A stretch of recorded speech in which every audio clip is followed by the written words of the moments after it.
Today is September 24th. The Yankees lose the series in Buffalo to the Toronto Blue Jays. They do not look great right now. Let's talk Yanks. Let's talk all about the Yanks. Should we do the music? Talking Yanks with old Jomboy. Faint music.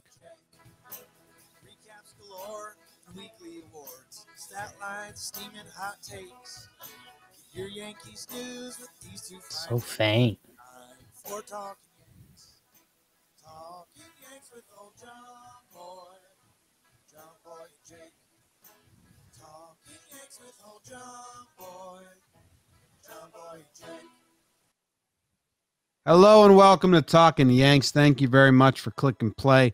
Hanging out with us a little bit today as we recap this 4-game set versus the Toronto Blue Jays. My name's Jimmy. I'm coming to you from the Roosevelt Studios Mid-Atlantic headquarters in Lavallette, New Jersey. I got new haircut Jake. He's coming to you from Roosevelt Studios South in Manhattan. And then we've got producer Bug Dude coming to you from Roosevelt Studios Northwest, kind of. He's wearing a Roosevelt shirt. Jake's wearing an I Love Baseball shirt. How are you doing, Jake? What shirt are you wearing? Nothing. That's a lie, and I'm sorry for everyone that we have to start Jomboy and Jake Radio hoodie. I don't know the shirt. Roosevelt also called me. They wanted me to rename my apartment just Roosevelt's HQ. Not allowed. And which is pretty cool, but they actually took it literally, and they're holding some meetings here and stuff tomorrow, which is going to be a little problematic. But speaking of, I'm having a gummy. I'm hoping it kicks in before the episode ends.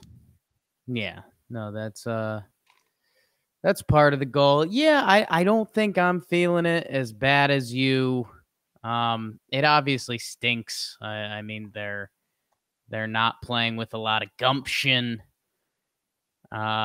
It's just all for the playoffs, and I'm with you. I mean, it sucks, and it's not a proven strategy to try to just turn it on and play for the playoffs, but they're clearly doing that. I mean, Aroldis Chapman walking off a mound in Buffalo, New York, smiling down 3 runs because he had a nice strikeout.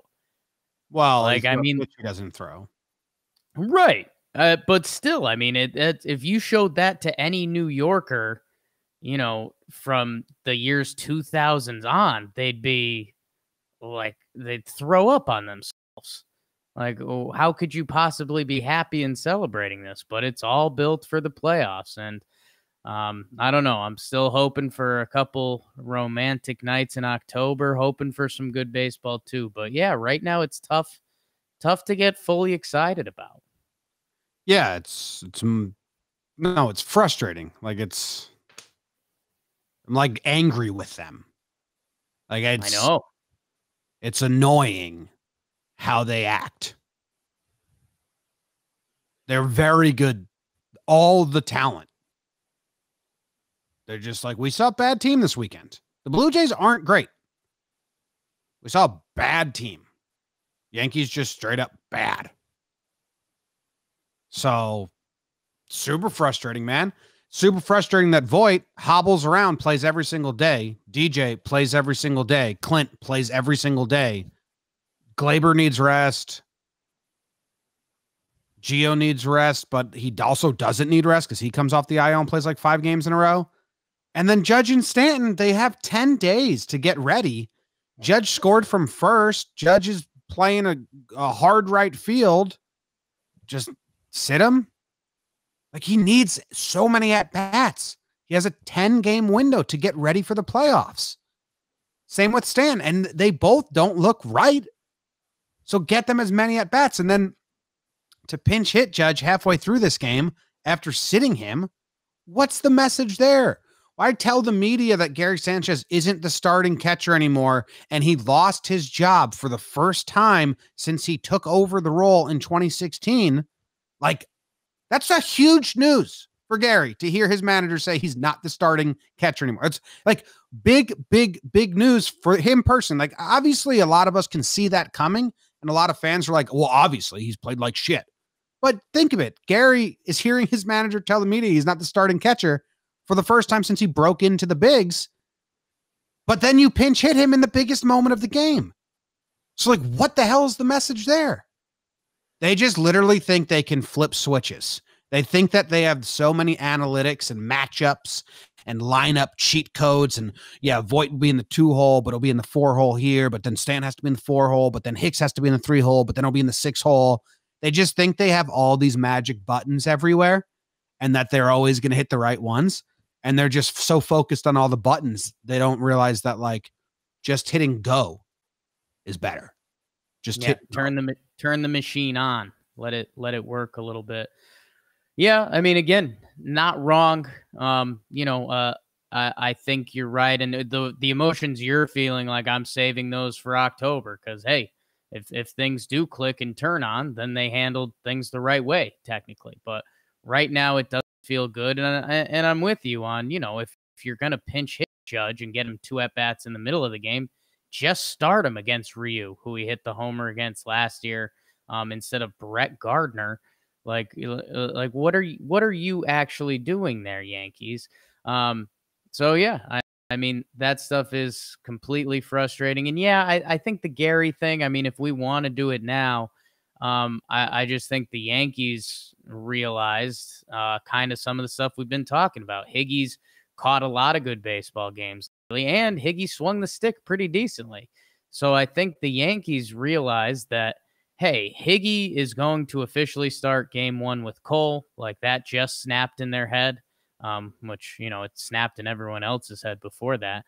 But I think they also said, hey, like, if Higgy hits and gives us good at bats in game 1, we might play him game 2 as well, because he's been catching really well with almost every pitcher. And Gary's bat hasn't been impactful enough. So that's why Booney comes out with catcher's going to be a day-by-day thing. But, Gary Sanchez is still Gary Sanchez. That's why you saw him pinch hit there, and that's what you're going to see come in the playoff times. I mean, Higgy is going to catch that first game. We all know that. And if he hits in the first game, I think Boone was just leaving the door open, saying that if he does hit, we'll probably roll him over, and we will play the hot hand. If he doesn't, we'll go back to Gary Sanchez because he does have a lot of notches under the belt. So, yeah, I mean, big news, but also expected news. Yeah, but just saying, like, confidence-wise for Gary. And then to tap him into the big pinch hit. Just like, what's the message there? That's the whole thing. The message that they send to their players is confusing. They just need to go. I think the catcher one is there, and it's a situation, and it's kind of separate from everything else. Everything else is kind of Yankees junk we've seen with this new crew the past couple years with hitting the switches and rest guys and all that. The catcher situation is new with the Higgy development with Cole and how that potentially plays out in a 3-game series. And the Gary stuff, man, I mean, I think I guess the comparison I would use is like a basketball team. Like, when a basketball team practices, like, you kind of know who the dudes are and who the guys are. But, sometimes a guy kicks into gear and gets hot or plays well and you play them. Like, all the Yankees know. And I think Kyle Higashioka would be the first to tell you, like, Gary Sanchez is a better hitter than him. So if there's a situation where they need a hitting catcher, they're going to go to Gary Sanchez. But I just think with the recent Cole developments and Higgy catching a lot of the guys really well, they wanted to open that door, and here we are. Yeah, well, whatever. They're just indecisive. Either you make this move 2 weeks ago and you get Higgy regular playing time, or you don't. And Boone answering the question saying we're a long way away. We're 4 games away, Boone. What are you talking about? Yeah. He said there's a lot of time before the playoffs to figure this out. What? Like, quite honestly, just wrong. Just like a huge wrong. Right. Inaccurate. wrong. So whatever. You want to get to the burns and start doing? I forget. We got 4 games to burn. Oh man, this is gonna suck. Not your burns, Jake. Yeah, kind of. There's not much you can do with these games. All even the games the Yankees won in this series were kind of like duds. I mean, 3 of the games were decided by 10+ runs. Like, that's not. All right. Well, let's see what you got. God's plan. On your mark. Get set. Burn, Jakey, burn. 4-game set in beautiful upstate New York. Scenic. Royalty versus the common man, as it's King versus Shoemaker in game 1. The most happy fella. Gio Urshela RBI single. Yanks are up 1-0. Only problem would be Toronto would score the next 10. Yankees killers Grichuk and Guerrero do some damage, along with the new short king Captain Kirk, as the rookie has a 4-hit day. A bases clearing double by Mikey T late makes it look closer than it was. King and Loizaga really get knocked around, but Nelson and Chad give up earned runs too. It is ugly. Yanks lose game 1, 11-5 final.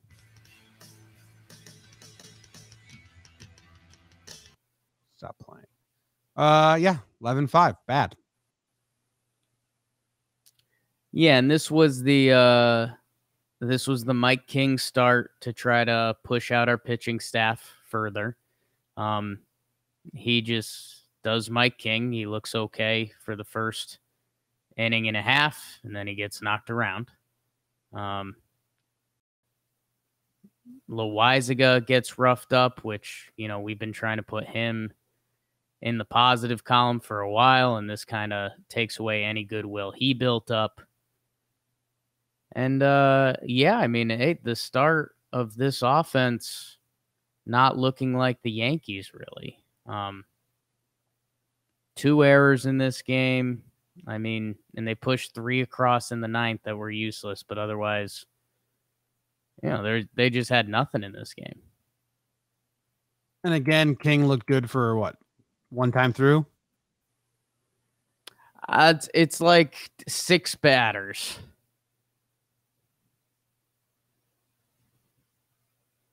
Yeah, it looks like 1 time through. And then Bichette started getting him. Right. Alejandro Kirk, complete butthead. Go. Does anything in this game matter towards the playoffs? Lasagna, bad. That's not good. Lasagna, bad. This was a bunch of the players, like I said in my post-game recap. This is a bunch of the pitchers, King, Lasagna, Nelson. If the Yankees are going to make a deep run, which I very think is highly unlikely, one of those pitchers has to be part of the DS or the CS. They just don't have, they need to have some blowout wins, and these guys need to eat innings to save the really good bullpen. The 4 bullpen arms. So they all kind of are failing the audition. Yeah, a little bit. I mean, if you get into the 7-game set, maybe, and there are some arms out there, and we'll see what happens with the Clark Schmidt thing. Sounds like he's getting the pill Sunday in an audition role. But also, Gerrit Cole can reset a day and get you through some things. But no, it's I don't think he's going to complete game though. No, but 7 innings, that gets you to, Britton Chapman. Right, but they can't pitch every game. Like they can't pitch. Right. So you need games where none of Britton, Chapman, Otto, Chad pitch. Right. So you need like a good performance from a starting pitcher, get you to through the 7th would be fantastic. I don't see that besides Gerrit. Yeah, but you're still missing a tier before we get to those guys. Holder, Sessa, potentially Clark or someone like that. Do you really still have hope for Clark? Yeah, man, he's getting kind of an audition Sunday, and I think if he looks good, he could potentially leapfrog a few of the guys you just named if there's room for them on the roster. Yeah, that seems a bit crazy to me Because, like, why wouldn't they have been giving him a look this whole time then? One guy told me this Yankees team thinks they can just hit buttons and make things happen. Sure, I agree that they may do that, but you think, like, it can be a good strategy? I've never said that. I said I don't like the button pressing either, but it's just what they do. So it wouldn't surprise me if they do something like that with Schmidt. But I'm saying it's also nerve-wracking then. Like, this tier of pitching is nerve-wracking. It's how they operate. So I kind of don't let that affect me. I mean, this is the same thing they've fed us for a couple years now, and it stinks. It's not ideal. It doesn't feel like the core of baseball that go out and win every day and, have that winning mentality that if you do get beat up, well, we're back at it the next day, put me in there, Skip. They don't have that feel. They don't believe in that, which sucks. Yeah. Yeah. And Sessa gets beat up later in this, and I don't even think Holder pitched. So, and Holder got beat up his last 2 outings. So I'm saying this role is needed to make a deep run, and everyone in their last audition has been bad. It's going into this. I was saying King Nelson, there's still a tier before you get to those guys, is what I was saying. But those guys have been bad as well. Right. Okay. That's all I was saying. Yeah. We don't have a sub bullpen right now. Anything offensively or strategy wise here that was weird? Or they just got blown out. No, there was nothing. I mean, no home runs, which was the theme of this series. They went down 10-1. So, that's game over. Yeah. Shoemaker. Talkman hit a fastball. He did. That was cool. Yeah. Same time. Yeah. I mean, my dad texted me too. It's like the biggest. I mean, the guy hasn't hit a fastball all season. So it's crazy. It's wild to watch. Yeah. All right. Game 2. On your mark. Get set. Burn, Jakey, burn. How about Danny Tanner Rourke versus Yankees ace Gerrit Cole, hoping to settle down a full house of grumpy Yankees fans. Aaron Hicks, 2 A's but 3 bags, RBI triple. Then he scores on a pass ball. It's 2-0 Yanks after 1 in the 4th. Geodude, smash, RBI single. Hey, Cavan is doing it Biggio with a solo dong in the 4th, but that's all the baby Jays would muster against Nat King Cole. 7 innings pitched, 1 earned run, 7 Ks for Gerrit as the engine is tuned up for the playoff road ahead. I know nothing about cars. The Yanks would run it up with 6 different RBI singles from the 5th inning on. Britton and Otto get some work for funsies. Yanks bounce back, win this one 12-1 final.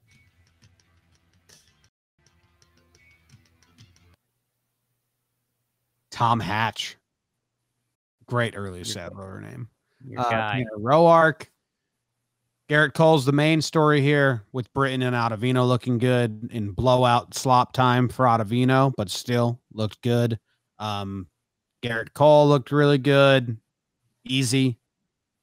So that's something like I still like the Yankees' chance. It depends on who they play in the 3 game with. I still like Cole and Tanaka. Like I do think that's good. I have very little faith in a 5-game set. Do I think they have the skill to win? Absolutely. They have the skill to be one of the best teams in baseball. Easily. The lineup. They just can't put it together day in and day out. Like they can't bring it every day. And they're bad. Like you love the saying, how good you're good. We haven't seen their good be that amazing yet. We're hoping that we see a level we haven't seen yet. How bad's their bad? This team's bad is garbage. But oh yeah, I like Cole, and this is another good outing by him. This is a good offense. 7 innings pitched, only 5 hits, 1 earned run, got through it. So he's a bright spot. And what the Jays do have, you said at the end there, their lineup's legit. We even joke about Alejandro Kirk because he's as beautiful as a human can get, but like their lineup, especially with what he's doing right now, is, I mean, the real deal. Cool phrase, Jake. Sterling would like that one. Cole looks really good. Really, really good of late. And yeah, and that's where I was DMing with some Yankee fans. And, the mood around the Yankees is pretty ho-hum right now, like it should be, because they look meh. And someone, they said the phrase to me, like, what's even different than last year? And it's like, well, Gerrit Cole's the one big different thing. That we haven't had that guy. That's why we paid that guy a ton of money. And, in a game one, as depending who the Yankees play, they're probably going to be the favorites because they have Gerrit Cole on the mound, which is insane. So we do have that in the back pocket. Britton still looks good. Otto got an inning in this one where we thought he was on his way back. We'll circle up on that. And yeah, I mean, the Yankees lineup was putting the bat on the ball again. When you look at these Blue Jays pitchers, Roark to Hatch to Anderson to Font to Barucki, that's not the kind of competition you're going to be seeing in the playoffs. But they put it together for a day. It was kind of that the only part of this game I liked was, I think, Cole, the only part of this game I liked. Go eat 2 bugs, Jake. Fair. It was it the 7th or was it the 6th inning? The 6th inning. The Jays had a couple runners on. Cole's pitch count was starting to get up there, and he gets Bichette and Hernandez, I think, runners on second and third. Yeah. And, again, like you're not going to replicate playoff baseball. You can't really replicate playoff baseball in a 7-1 game in Buffalo. But, runners on second and third, 2 of the best hitters on the Blue Jays, Cole deep in his pitch count, and he went to work on him. So that is in the bright column. Yeah, he's a gamer. He's a gamer. Higgy almost hit a home run. That was fun. Oh, yeah. Because he will be hitting. But, again, not the greatest pitchers, and the Yankees can destroy bad pitching. We know that. Yes, sir. We go to game 3? I think so. Here we go. This one sucks. On your mark. Get set. Burn, Jakey, burn. Couple rays of sunshine as Robbie and the Bluebirds take on Tanaka-san. Tanaka Tuesday on a Wednesday in Buffalo. Ooh. Vladito and Teoscar the Grouch score on a hit and a Gary throwaway. Woof.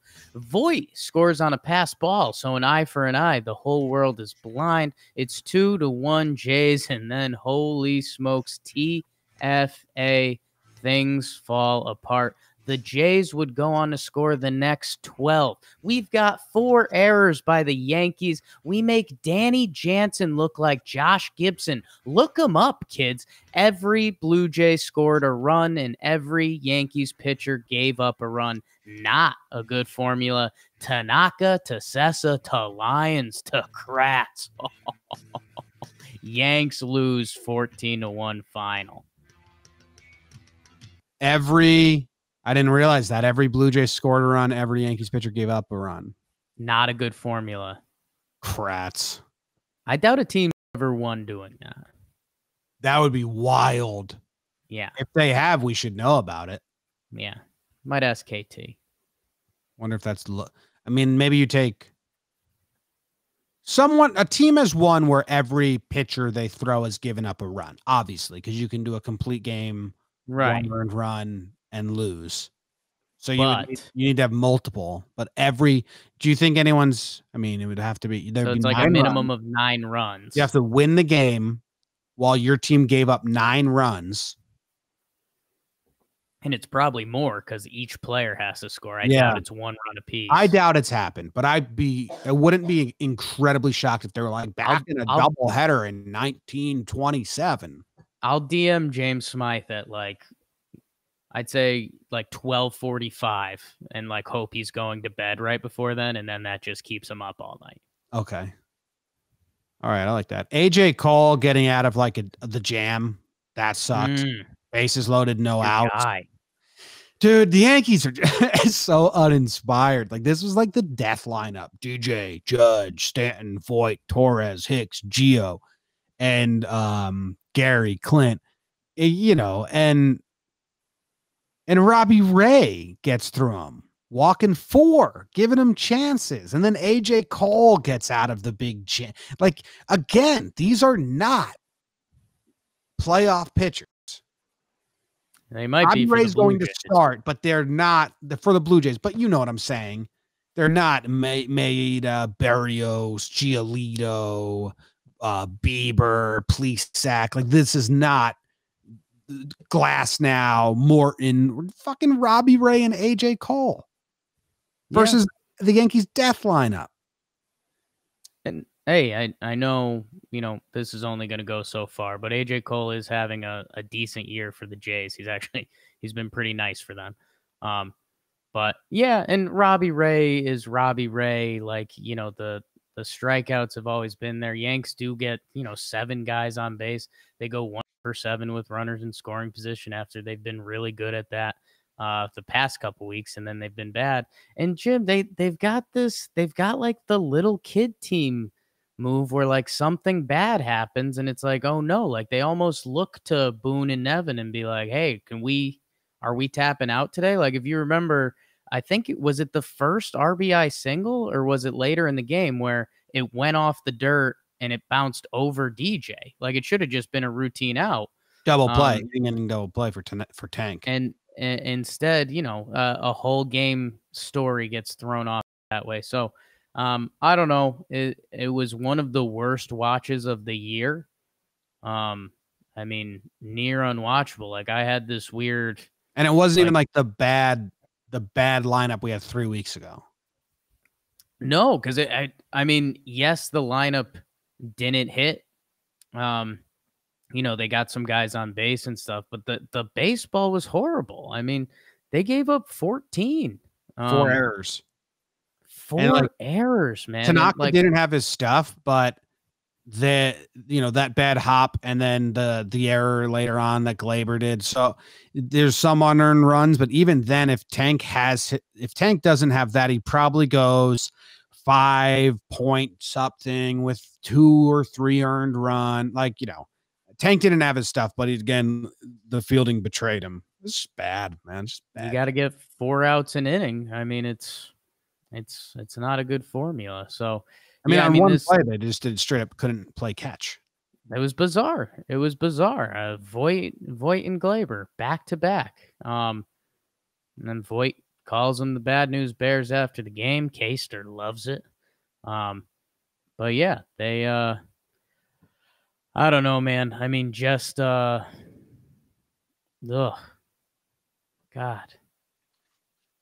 Kratz pitching once and throwing knuckleballs is fun. Kratz pitching twice is not fun.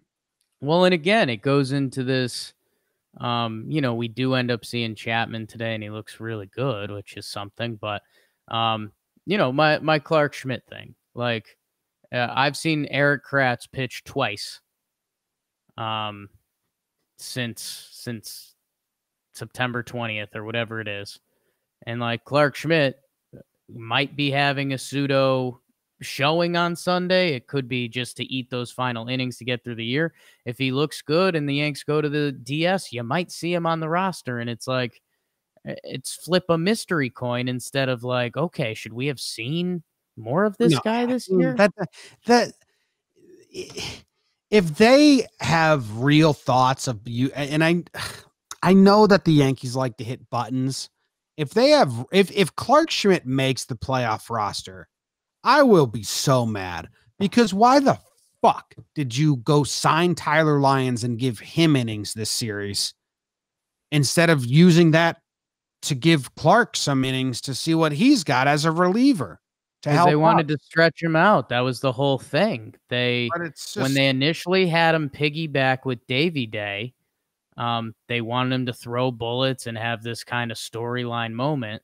And then they needed him to finish up that other game. So he pitched 1 inning or whatever. And then Clark Schmidt, their top prospect that they need to be taking care of his arm, they now, over a 2-week span, they gave him, no stamina when he'd been stretched out all year. So they sent him back down. They're building up his. If he pitches in this game, he's on regular rest for Sunday. So you still. Right, but it's stretching him back out. So they're waiting for the time, and they might want him as like a mystery piece with less tape out on him. I don't know. Again, get to the DS and make it a conversation. Pitch well Sunday, Clark, so it's a conversation. But Jim, he was their top prospect. He is their top prospect, and they called him up this year, handled him and is they ridiculous. started the clock. So like. Yeah, I mean, there's a good chance if he pitches well on Sunday, which, I'm not saying that's a guarantee. Again, we got spoiled by Davey so far. But if he pitches well on Sunday and they go to the DS, I would bet you he's on that roster. It's just a dumb strategy. You could have pitched him in the pros. You could have given him innings. I know it's button gang, but you're still at the point. You're where I used to be, where you're like, well, that's just what they do. So what's the point in being upset about it? I can't do that anymore. Right. Because there's still odds it works. Like, I'm just saying, like, if the Yankees go and win the World Series this year, they won't. Like, people could get like what you're doing right now and be like, oh, Jomboy, look at this. And you'd say, I don't give a shit. The Yankees just won the World Series. Like, I plan on feeling all the things you're feeling if and when it does fall apart. Because then it didn't work. Then it was a horrible. You're where that's like what I was saying last year when I was still half like, hey, it could work. So you completely don't have the Yankees winning the World Series this year. I don't have them making it to the CS. Okay. If they do, like you're saying, great. I'm a big dumb idiot. Right. But they're not going about things in a way that seems conducive to good results, especially if they have Clark as part of their postseason plan and they just have been throwing him in the alternative site while Kratz eats innings against a playoff team in the Blue Jays. Like, what? That is the dumbest plan I've ever heard, if that's the plan. Yeah. And I mean, again, that would be 28th man on the roster spot. That's innings instead of, Nick Nelson or something like that. So I don't think it's that dramatic, but yeah. Bad. Tyler Lyons is handsome. Really handsome. That snuck up on me because we saw him. Did he have more of a nose before? Or I feel like something happened. Maybe he just had a really nice tan. I don't know what that was. Me either. They brought him in. Same thing. They brought him in. He was on the lineup card. The ump said he wasn't because they're not. That was weird. All right. Well, let's go to game 4. Today's game. Game 4. On your mark. Get set. Burn, Jakey, burn. A couple intimidating southpaws, Gumby Montgomery versus Thick Daddy Ryu in the second. Don't call me Junior. Vladdy Bomb makes it 1-0. Percocet. Double Boba 2-0 Jays. Gumby was solid. Hands it off to Otto, and oh no, Adams' House of Horrors in Buffalo continues. 2 RBI to Alejandro Kirky. 4-0 Jays. Am I celebrating the Jays now? Do the Yanks have a rally in their bones? Gio, one of the recurring names in this series, rips an RBI infield single. 4-1, and here comes the Kraken. It is high, it is far, it is caught. Kritchuk that bleep into his glove. Yankees lose 4-1 and lose 3 out of 4 to the Jays. Jays clinch. Jays love using replay on calls that can be clearly decided in lifetime. Just look at him. Yeah. Well, I mean, at the end, Montoya looked at them and he was like, what? Like, why did they just they just confirmed that call so quick. So it's clearly not Montoya. It's like their replay guys suck. Their guy, yeah. Like what a bad job. Someone's genuinely getting yelled at for that currently.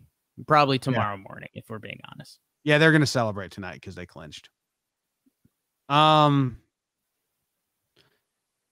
looked decent. I mean, he got in his own way. He can't field balls. But other than that, it was 5.1 innings pitched, 2 earned runs with 0 run support. I mean, if the Yankees plop 4 runs or 3 runs or 2 runs, no one cares about that. That's like a decent line from Monty, who we don't think is going to factor into the first round of the playoffs anyway. So it's not really much to discuss, but he struck out 8 over 5.1. Monty looked pretty solid. Yeah, I mean, it's almost as Yankee fans, you can have an eye for Monty now in the first couple innings. Like if the curveball's there, that kind of opens things up for him, because even if his changeup's not good, if you're fearing the fastball and the curveball, the changeup ends up looking pretty good too. Got the strikeouts, and if the Yankees did hit at all, we're probably saying like, hey, good for Monty going out there.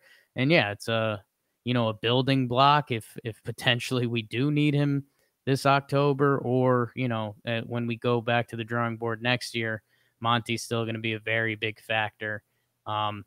So good for him bouncing back.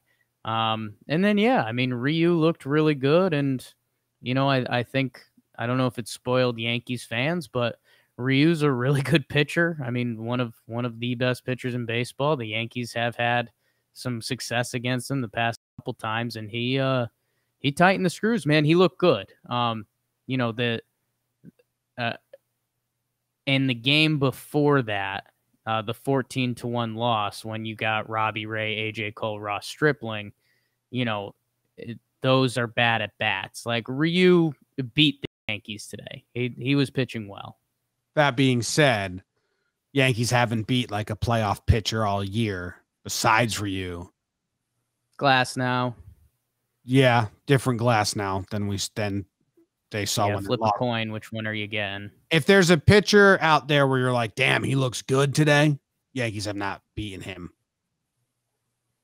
And I think there's a lot of teams that could say that too. Well, I don't know. The Twins like beat Giolito, Bieber, and someone else in like the last 3 series they had. There was another stud pitcher. Bauer, was it? I forget. And everyone's like, on good days when those guys were looking good. Yankees haven't beaten they haven't faced a lot of good pitchers, which is one problem. They haven't beaten any, really. Yeah, it goes to some of the lineup stuff too. Go check out Sharp Stats with Katie. But yeah, I mean, you can't come in walking Bauer McGregor style about the Yankees. What do you think about Otto? Is he going to get an award? God, I don't know. A lot of guys could get a lot of awards. It's tough, man, because he had been looking better. His fastball got up to 97 tonight. Pumped someone with 97. And he'd been looking okay the last few starts, and then Short King Alejandro Kirk gets him on the slide piece. And yeah, I mean, we're just in this season sample size. There's no way we're going to feel confident with Otto early on in a playoff run. Yeah. I think he faced 5 batters. He gave up 3 hits. So not the best math there. Yeah. All right. We got a lot of awards, a lot of individual things to discuss. But first, let me tell you about DraftKings and what they got going on, since they are the sponsor of the show. Week 2 of football is in the books. Now it's time to review the tape and get ready for week 3. There's no better place to get in on all of the action than with DraftKings Sportsbook, America's top-rated sportsbook app. To add to the excitement of week 3, DraftKings Sportsbook is bringing back their can't-miss offer. If you haven't tried DraftKings Sportsbook yet, head to the App Store now, because you don't want to miss this. DraftKings Sportsbook is giving all new users the chance to turn $1 into $100 when they bet on any team. That's right. You can place a $1 bet on any team, and if that team wins, you cash a cool Benjamin. How could you pass that up? Don't worry if football isn't for you. DraftKings is giving all you MMA fans the same great offer to use for this weekend's UFC 253. DraftKings is safe, reliable, and secure, making it easy for you to deposit and withdraw your money at your convenience. Download the top-rated DraftKings Sportsbook app now and use promo code Jomboy when you sign up to get this can't-miss offer. Pick any team during Week 3, bet $1 on them, and win $100 if they win. That's $1 to win $100 when you use promo code Jomboy during sign-up for a limited time only at DraftKings Sportsbook. You must be 21 or older. New Jersey only. Eligibility restrictions apply. See DraftKings.com/sportsbook for details. If you have a gambling problem, call 1-800-GAMBLER. The first award that we give out here on the show is Pride of the Yankees. Pride of the Yankees. Pride of the Yankees. Yeah. Do I go first? Jake goes first. Nice. Congrats, Jake. Thank you, Beavers. Thank you, Jommers. My pride of the Yankees, I normally double check the stats to make sure I'm not missing anyone. It's Gio Urshela for me. I know he had the hit streak going both sides of the ball defensively today. He had a couple whip jams. Yeah, man, I mean, Gio is just there, and it feels like, you know, when we're talking about some of the current misses on the Yankees, like Gio, it always feels like he has his role. Like Gio's, you know, the number one goal, play really good defense. After that, I'm going to give him some good at bats. I don't care if that's in the 6 hole. I don't care if that's in the 9 hole. Like I'm going to barrel it up and win the at bats. And he did that all series, man. So Gio clearly stood out from I mean, kind of any other Yankee. Like the second we started recording and I started thinking about who pride of the Yankees would be, I mean, that Cole guy's pretty nice, but Gio Urshela for me pretty easily. Yeah, he's just consistent. He's like one of the few Yankees when healthy. Like if it's not both sides of the ball, it's one. He will consistently be a good part of the game. And most times it's both sides of the ball. It's offense and defense. But it's never like Gio wasn't a part of the good today. He's always there. And we've talked about this before, and I've said how much I like it, and I feel that way about him. Like, you know, Voigt's there. Sometimes the defense is bad. DJ is usually the other guy. But I guess, you know, those third base plays just feel more. They stick out a little more. Yeah. And maybe this is a little bit spoiled Yankee fans. Urshela does go 9 for 15 this series with a 600 batting average, and I think he's got a 14-game hit streak. So he's genuinely been playing like a tier above what you should expect from a player, and it goes overlooked. Like we get caught up in the Voights, the Stantons, the monsters who mash. It was a graveyard bash. When Gio just does his thing and does it at an incredible level. Yeah. Very good. Very good. Pride, Jake. Thank you. My pride of the Yankees is going to Gerrit Cole. Yes. He's the one difference maker on the team. Like you say, what's different this year going into the playoffs? Cole. I hope it works. I hope you know what we said about the Astros last year? You can't lose a Cole game. Or like if the Astros lose a Cole or a Verlander game, they're fucked. Yankees cannot lose a Cole game if they want to go on a deep stretch. Cannot. They have to be guaranteed wins. Make them beat you when Happ is on the bump, when Davies on the bump. You cannot lose a Cole game. So he is the one like X factor going in. Like at least I can pencil in a Cole start. And that should help the Yanks win game 1. Yeah, and that's where the matchup comes really, really interesting because 2 of those AL Central teams are going to be saying that. I mean, the The Indians have Bieber, who's going to win the Cy Young. If they come back up, still not looking likely. The White Sox have Giolito, who's their clear one. And you kind of like that matchup. Like Cole's got him in experience and kind of talent as of right now. So it's going to be interesting to see how that sorts out. Twins, probably still the best team of the three, don't really have that one. Although Maeda's having a really nice year, but still kind of in a different class than the others. But yeah, man, I mean, Cole, that Cole playoff game is that's going to be something. That's going to be something. He's my pride. He's a good one. And I hope he continues to make us proud. And dude, sorry to the Talkin' Yanks fans, you know, I don't want you to think I was being my normal Jakey lazy bones, not giving some geo stats, but if I may, Jimmy, this is excluding tonight, where he did he have a couple hits tonight? Gio was 2 for 4 tonight, so these stats all went up.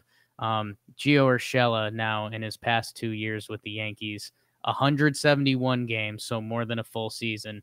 He's hit 314 with a 362 on base and 892 OPS. So he's been about, after tonight, let's say he's been almost 40% better hitter than the rest of the league. And at third base, I mean, he's a wizard. And David Cohn, or I think it was actually Caster, had the quote of the night that said, you know, they were talking about outs above average and how Gio Urshela is rating well defensively this year. And Caster said, yeah, the defensive stats are finally catching up to Urshela. Because a lot of people would phrase that the other way around. But Gio's been a stud, and that's why we used to yell at some of you geeks online. And we're sorry, but it's because we were right. Well, and he's cleaned up the errors. Like, he doesn't have an error this year. And it was the simple errors that were messing him up last year, not anything physical capabilities. So he cleaned that up. Now the stats are good. Yep. Last year was his first time getting regular playing time since 2015 or something like that. Yeah. Next, I'm talking Yanks. You Yankee motherfucker. You go first. I didn't even think about this. Yeah, man, this is one of those MFers where there's a few options, huh? And it also gets tricky because it ties into the what does it mean category, right? Not mad at Tank at all. I'm not giving it to Otto. I think I'm going Gary, man. You know, Gary's gotten a few and it bums me out. But we did the whole conversation before. And I think, you know, you referenced the past 2 weeks and what have we been doing. And Gary started playing pretty well. I mean, we were butter knifing a little bit, but he had a good week of it. But that wasn't enough to lock it up. And now look at the situation we have on our hands. Like, hey, there's a world where this becomes a good thing. Higgy catches Cole. He looks great. Gary comes on the next day. He hits the homers. Whoa, Yankees have this two-headed catching competition. I love it. The way the Yankee season has been going, it doesn't feel like that's going to happen. And now Kyle Higashioka, who's a great dude. We met him. Awesome. But I mean, he's like a 30-year-old hoping to have a backup catching career in this league. Who's now in a day-by-day battle with Gary. And Gary's stats landed at 0 for 9 this series. And again, you just wonder... He only played 2 games, right? If any of those at-bats were to go differently. And he had the pinch hit out tonight, which, again, another fly ball to the track, which we'd be talking in a very different tune this whole episode. But... you know, the BABIP numbers were coming out today, and the Gary haters are locked and loaded, and it's a tough one, but it's going to Gary for the whole sitch. Tough. My motherfucker's Stanton. If he was looking good, things would be a lot easier. But he's not. Terrible numbers on the series. He had 1 hit and 12 at bats, only 1 walk. And again, we're not talking about good pitching here. Besides Ryu. So I don't know, man. Yeah. Like Gerrit, he's just going to turn it on versus better pitching. I don't get the mindset. I think that's been clear. But Judge didn't play enough because he doesn't play. Yeah. So unfortunately, Stan had the most amount of at bats to have the most worst. You know, Gary only played 2 games. Judge only played 2. Stan played 3, and he only got 1 hit. He didn't even get a lot of walks, and he had a lot of at bats where me and my dad looked at each other and said, like, that was bad. Like, not even competitive at bats. It's like 1, 2, 3, boom, swinging at breaking stuff that's never starting in the zone. Bad. And you know, he's like a mind easer. He's like Cole. Remember how hot he was to start the season? Like, if you had that, Stan, you'd be like, all right, that's gonna, you know, that'll be nice in the playoffs against good pitching. But you don't have that at all. So, and everyone's slumping, so it's hard to single out him out. I think Clint had it horrible. I think Clint was pretty bad, and he played Clint series was bad too. I was eyeing Gardner bunting through a 3-0 pitch. Yeah. Maybe that's my motherfucker. And I tweeted out, that is the perfect metaphor for the Yankees. Like, thinking you're going to pull a fast one and bunt the 3-0 pitch and then not committing to it and bunting through the 3-0 fastball right down the middle and then popping up in the next at bat. I mean, if that doesn't sum up the Yankees mentality and how much they overthink things and think they're being so cute and sneaky, and it's just like, you know, don't rewrite baseball. Take the 3-0 pitch or swing at it. It just sums up the whole mindset, in my opinion. Yeah, they're kind of not taking the regular season serious, and that play is the perfect note of it. And yeah, Jim, you mentioned Clint, but I mean, Clint did make some nice plays in the field, and that's where Stanton's sticks out a little more. I mean, he's locked in the DH spot. It's not, should we shift him somewhere else? He is locked in there. So when his at-bats do look like that, I thought about him as my MFer. I do think, you know, Stanton, when his bad does look bad, and, you know, a couple good swings this weekend, and I think we can be feeling a lot better about him. A couple bad swings, and I think we could be feeling a lot worse. Yeah. All right. Regular old awards. Roa. You got one? Roa. Yeah, I do, Jim. I do. My first regular old award goes to, well, it's the Mr. President Award.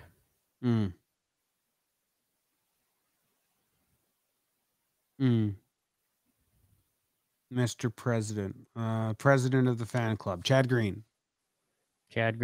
No, it's going to Gleyber Torres. Well, I was going to give him an award. Okay, so he, you know, the defensive numbers are coming out around baseball, Jim. And they aren't good around Gleyber. We talked about it on the Sharp Stats episode a little bit. You know, it's become apparent. We got a weekend series coming against the Marlins. So what does Gleyber try to do? Tries to get his jump man on. President or whatever Jeter's title is coming in, signature jump throw. Gleyber tries to copy it, and he actually did it. I was shocked. But hey, hopefully someone's getting in Gleyber's ear about that defense, because Jim, you and I have talked about this. We've talked about this a lot more on the air. If Gleyber Torres doesn't snap into shape very soon on shortstop, he's not going to be shortstop Gleyber Torres very long. So you mean off the air? I feel like we've talked about that a lot, just texting conversations. Yeah, that would define that. You said on the air. I think you meant off the air. I think I said off. Mm-mm. You certainly said on. I meant off then. My apologies. So yeah. So he makes the jump throw, which is nice. And over Urshela was kind of a nice play. Hey, Glaber, again, a lot of what we're saying right now, like we hear Coney and Kay on the broadcast talk about, what was it? The 2000 team that limped into the playoffs and won it all, or the 99 team. You know, if you limp in and then you look good in the playoffs, people will forget all the limping.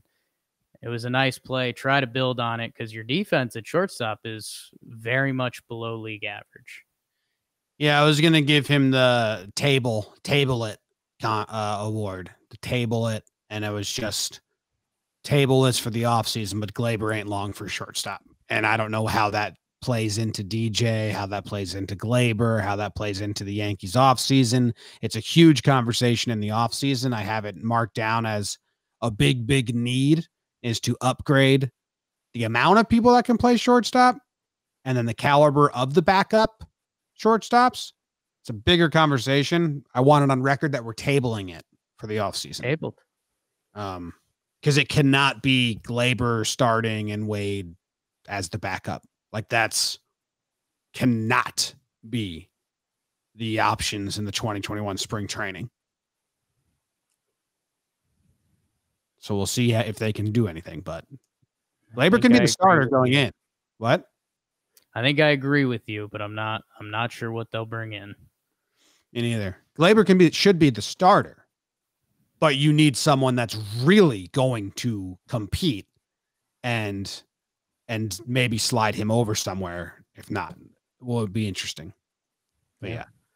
All right. I'm getting a negative town, but I have to do this. It's the Don't Be a Hypocrite award. Goes to myself.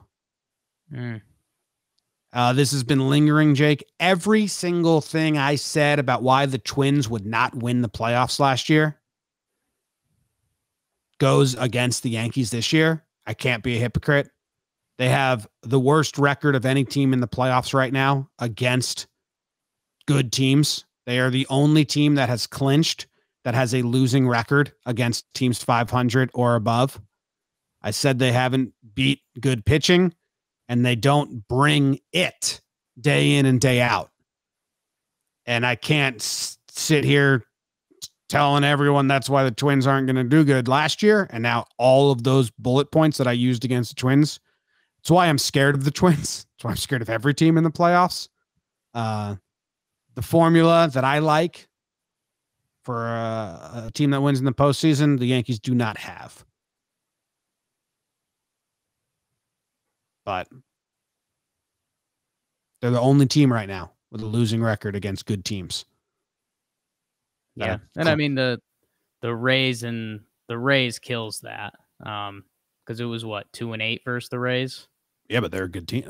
They only play two good teams. No, I'm not saying it as an excuse, but I mean the bad Yankees this year ran into those good Rays a lot, and that does shake the bear a lot. And the only thing that I will say 10 games against Toronto, because you're right, and I respect what you're saying.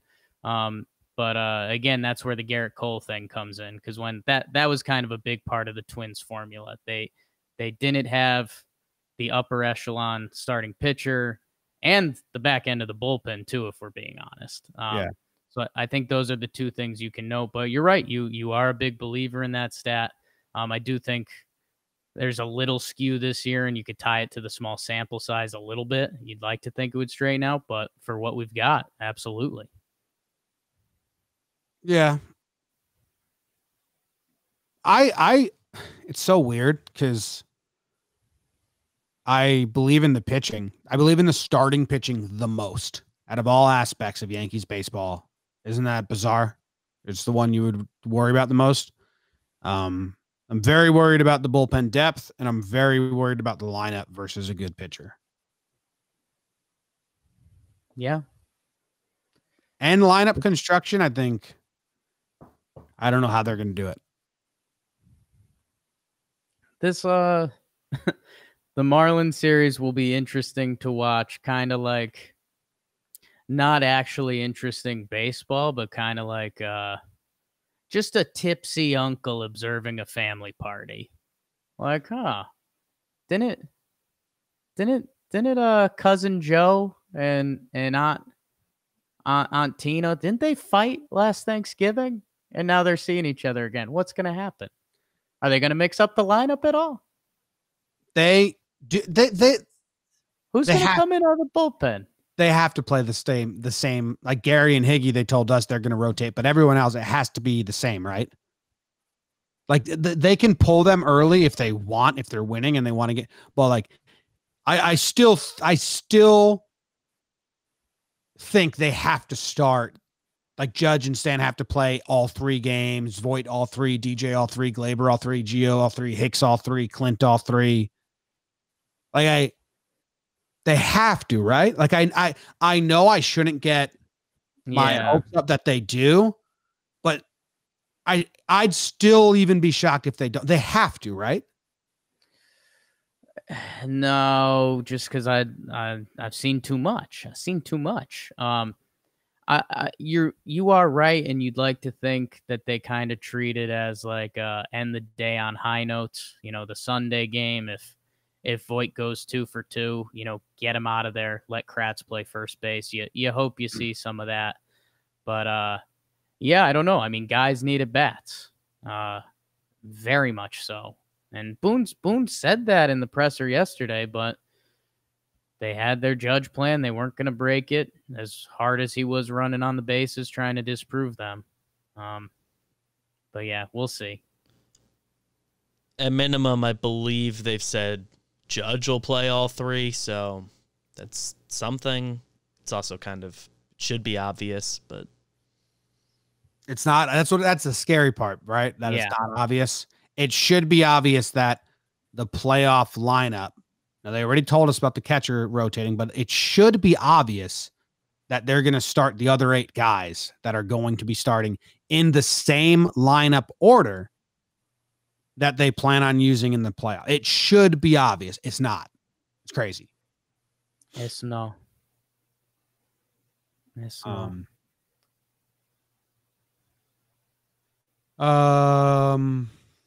Who's up? You? Next award? Yeah, it's you, right? Yeah, I can do that. Okay. My next award is going to be the Floppy Fish Award. Floppy Fish.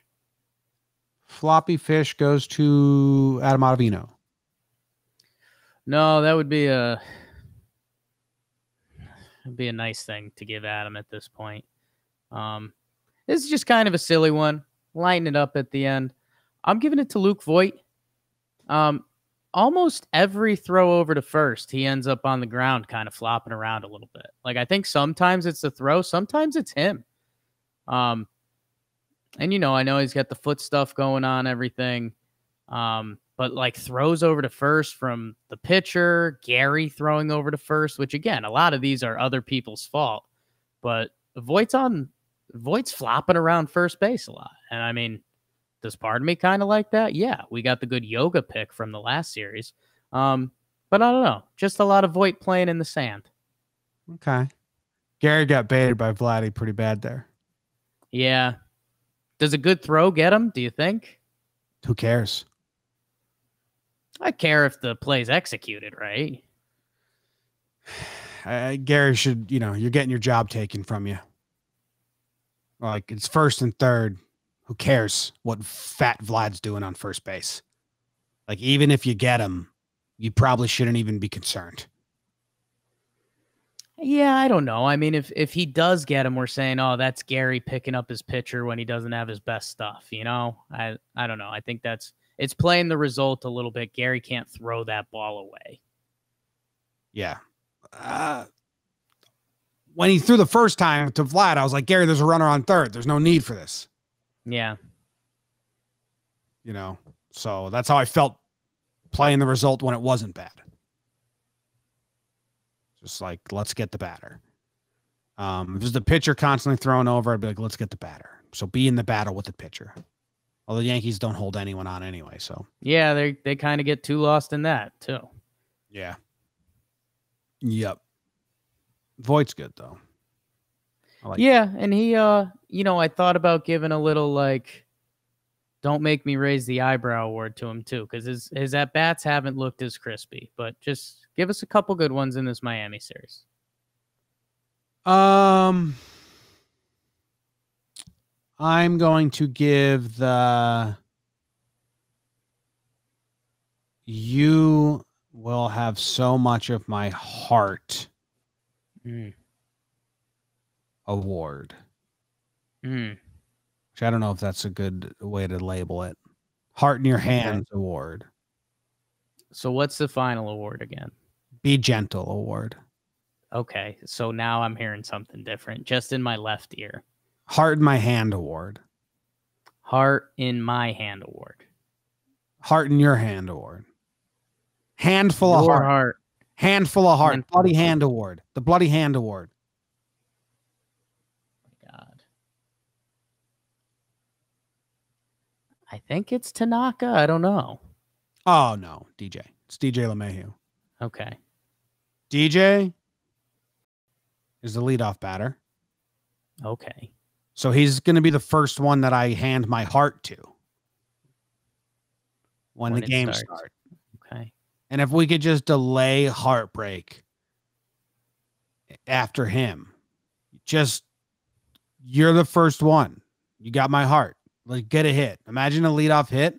Imagine how much better that feels. Yeah. Going into like the rest of everything. Even a leadoff hit from DJ, that eases you for a little bit, for a long time.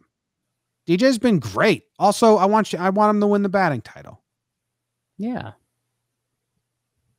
But this is more about just being the leadoff hitter and one of the only reliable people.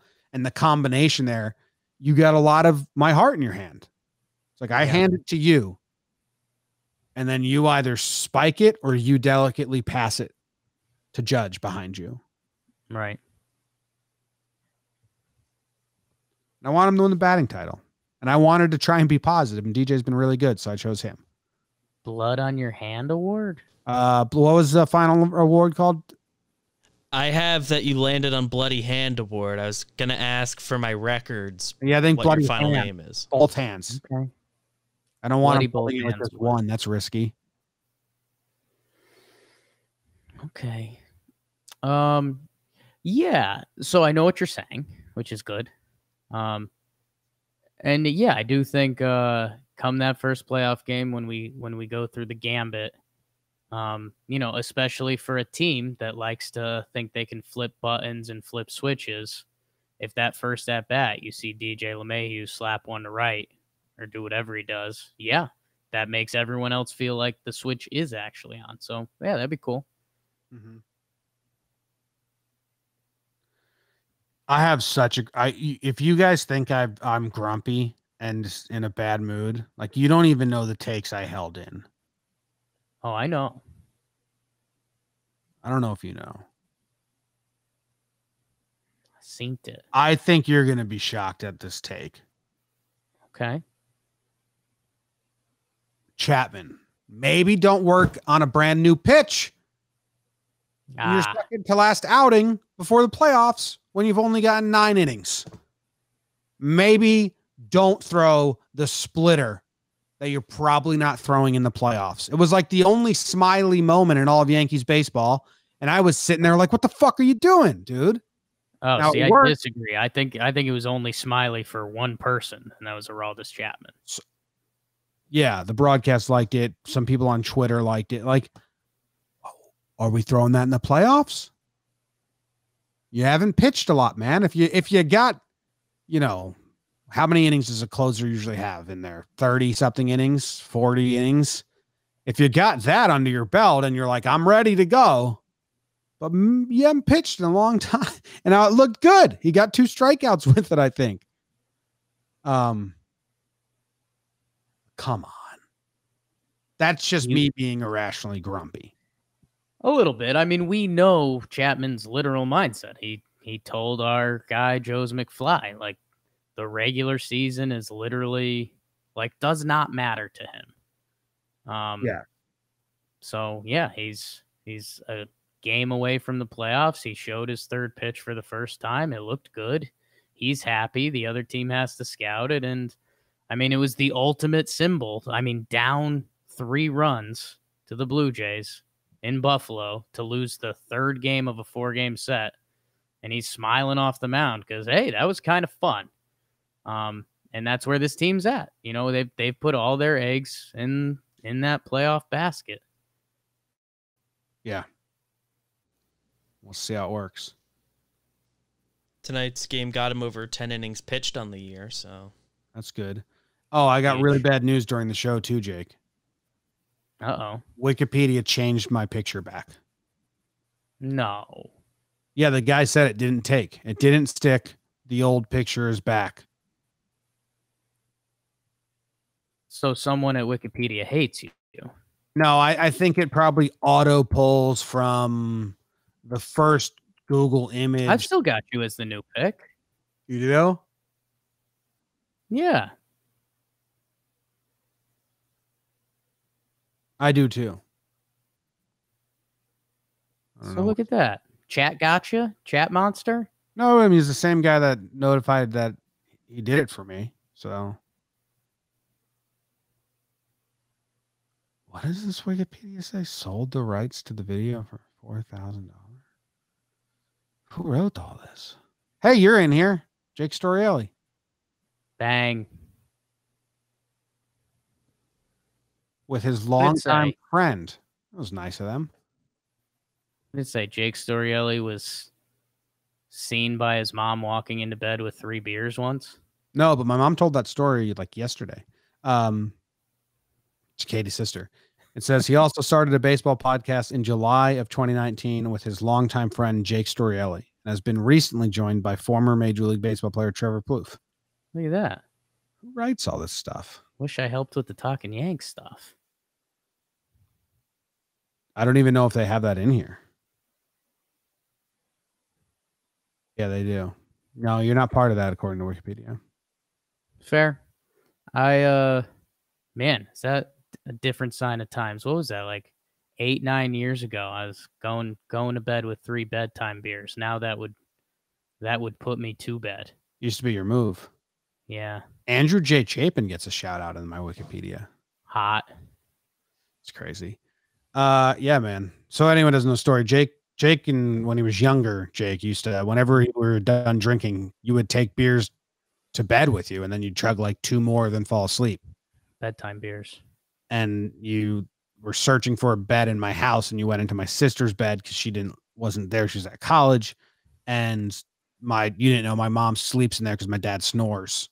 Yeah. So he walked into the bedroom with hands full of beers, turned on the light, and my mom was sleeping in bed. Yeah.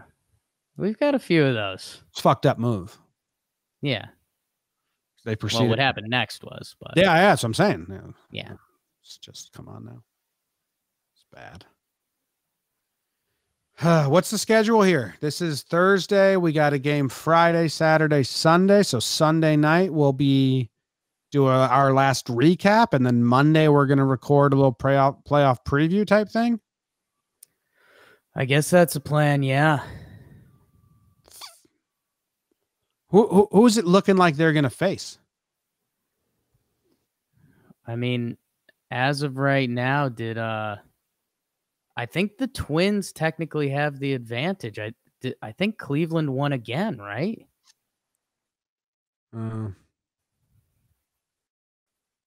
Right now it has his face in the White Sox.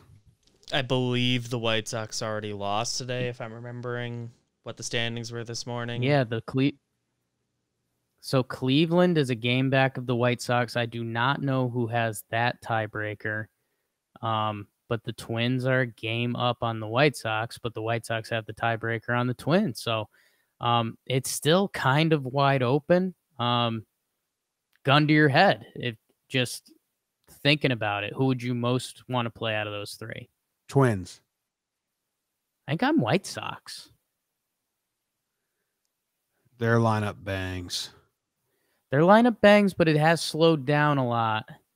And I think Cole can take on Giolito. Keuchel, you try to survive with Tank, and then they kind of don't have a 3 starter, you know? Yeah, but I mean, Twins, dude, I do think the stigma of Yankees Twins is like their best ally. We might need that. Yeah. Like the Twins players getting down early in game one and then fearing the quote unquote dumb ghosts, like, oh shit, this is happening again. I think it goes Cole, back end bullpen, stigma, scaries, rest of the bullpen lineup in like you win Cole Day and then you're good. Like it's 2-0 in the fourth inning the next day with Tanaka on the bump, and you're like, wait, this is really how it ends. That's the Yankees' best chance. I think mentally the Twins will get down before any other. I don't believe in the jinx. Like right. I'm scared of the Twins. Yeah, they're but good. I do think they are also more scared of the Yankees. And if it does we win Cole game and then you take a lead, they may mentally quit. Right.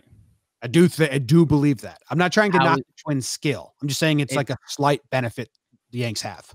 It's through everything that's happened this year, how have we possibly found ourselves in this situation? Yes. The White Sox scare me. Cleveland's the team I'd least want to play in a 3-game set. Like, I think we're fine if you were to find Cleveland in a 5-game set. I mean, the thing that we've said has changed is Gerrit Cole, and Bieber not only eliminates that, but makes them like the favorite in that game. Yeah, I don't want, but yeah. So I for me it goes Twins, White Sox, Cleveland. And then I see us Keuchel. I see Keuchel. Like I'm more scared of Keuchel than Giolito with the Sox for my own weird stigmas. Yeah, no, same. And I think that that Keuchel Tanaka game, I mean, that's essentially lock the doors, just get out of here. Like demons may come out. Like good and bad. Pants off, 3 beers. I'm gonna enjoy this. BBD? I see you thinking. I don't know if it's the scene I just set up or I was just for Jess's benefit. We'll be at the office for those games, so she doesn't have to worry about that. So I guess it'll be get her own live stream. It'll be for your it's benefit. Twins. Yeah. I just don't see a way the Twins. I don't see a way the Yankees. I'm not saying it. All right. I like it. Good take. If they don't play the same 8 guys, if Judge or Stanton has a day off tomorrow or Saturday, or Sunday, would you allow a Voit day off if they said, "Hey, foot stuff, we want to give him 1 day off his feet"? Yeah, do it game 1. Right. Okay. But that would be a real weird fucking time for them to be like, the foot stuff's coming up because he's been waiting for a month straight. Yeah. Yeah, that's all I got. I don't get how Voit can be in the lineup through all of this, but Judge gets the day off here. I mean, if we're being honest, they treat some people like they're special assets and they treat others like they're not. Yeah, I wonder if that flips because Voigt's the most special asset they have that's still on the team next year. Yeah, I don't think that's how they view it. I know, but this year he's been the biggest asset on the field besides DJ, but DJ might not be on the team next year. The other news, if you missed it, what? Gio sneaking up there in WAR, by the way, clicked on his numbers. Like his year looks really damn good. He's awesome. The other news that we missed that is a longer conversation, maybe voicemails we're not doing those, is that Cashman said that he wants Boone to be around for another 7 years. So expect them to pick up Boone's option and then probably extend him for like 5 years deal or some shit like that. Why would you publicly say that if you don't have to? Cashman didn't have to say that, so he does. So it should just probably be an extension soon. Yeah, I think it's a little sign of showmanship too. I think you could say, yeah, I wanted him for 10 years, but I also wanted to win a title in the next 2. I think he could back out of that if he wanted. Yeah, but he didn't even have to say it. Like, he was asked about DJ and Tanaka, and Cashman's a weird talker now, I think he's brutally honest. except when he starts going weirdo town. Yeah, if he does a metaphor, that just means he's not going to give you the answer, and he's not being dishonest, but he's just not being brutally honest. But if he actually gives you an answer, I think it's brutal honesty. Yeah, I think he wants Boone there for 10 years, and he wants to win 4 titles. But yeah, well, see, I mean, they asked about free agency, and he was like, "Well, we got to figure out how much money we can spend first, and they haven't told us that yet." And a playoff run probably helps the Yankees' bank account. Like, honestly, if they have an early exit, well, they're not even hosting games. Well, if they have an early exit, Jake, so they don't get broadcasting shares and stuff. I mean, I do think that affects the free agency a little bit, because we've been told that the Yankees got hamstrung, and they also, these playoffs are the biggest way to balance out the books after a year of not having any gate.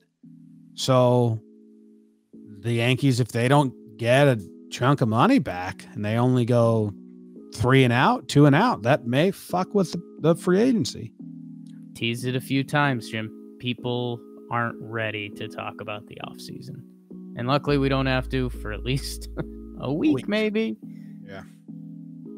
All right. Thank you guys very much for tuning in. We appreciate you. We love you. We'll see you later. Jake and I both got haircuts today, so if you need one, get one as well. Go Yanks. Tighten it up. Tell them, Grams. Go Yankees.